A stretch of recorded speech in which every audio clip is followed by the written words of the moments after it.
Bharatiya Janata party ओडिशार महिला मानकर आर्थिक क्षेत्र में सुधार आने यह योजना आरंभ कर 12 मे 2024 ठारू यह योजनार घोषणा करा जायछि। यह योजना रे प्रत्येक महिला को 50,000 टंकार भाउचर प्रदान करा जिवो। यह टंका को प्रत्येक महिला 2 वर्ष मध्य खर्च करि परिबे। यह परिवार खर्च तुलाई परिबो एवं छात्र छात्रींकर शिक्षा रे मध्य यही टंका उपयोग हो परिबो। तेबे बंधुगण आसंतु जानिबा सुभद्रा योजनार उद्देश्य कौन रही। सुभद्रा योजना आरंभ करिवार मुख्य उद्देश्य ओडिशार महिला मानकु सशक्त बनैबा एवं आत्मनिर्भरशील कराइबा।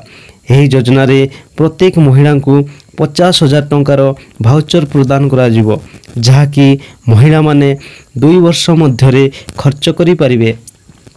तेबे बंधुगण आसंतु जानिबा यही योजनार लाभ उठावा पई आमको कौन कौन योग्यता थिबा दरकार। तेबे हाँ बंधुगण यह योजनार लाभ उठावा पई आवेदनकारी ओडिशा राज्यर स्थायी बासिंदा होइथिबा दरकार। केवल विवाहित महिला यही योजना पई आवेदन करि परिबे। परिवार जड़े सदस्य यही योजनार लाभ उठाई परिबे। महिलांक बयस 23 वर्ष ठारू 59 वर्ष मध्य होइथिबा दरकार। आवेदनकारी गृह रे केही मध्य सरकारी चाकरी पाई नथिबा दरकार। अंगनवाड़ी कार्यकर्ता मध्य सुभद्रा योजनार लाभ उठाई परिबे। यही योजना अविवाहित मानक पई उपलब्ध नुहे।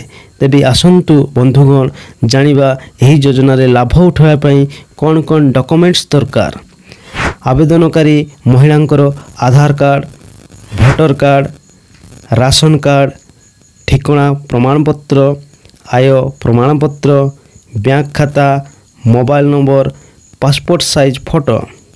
तेबे जानी रखिबा दरकार ओडिशा सरकार एथि निमंते खूब शीघ्र एक वेबसाइट प्रचलन करिवे, जहा द्वारा आवेदनकारी ऑनलाइन माध्यम रे अप्लाई करि परिबे।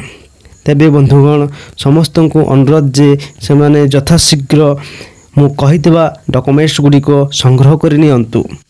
एही भली इन्फॉर्मेटिव वीडियो जानिबा पई मो चैनल को सब्सक्राइब करंतु एवं विभिन्न अपडेट अवगत होंतु।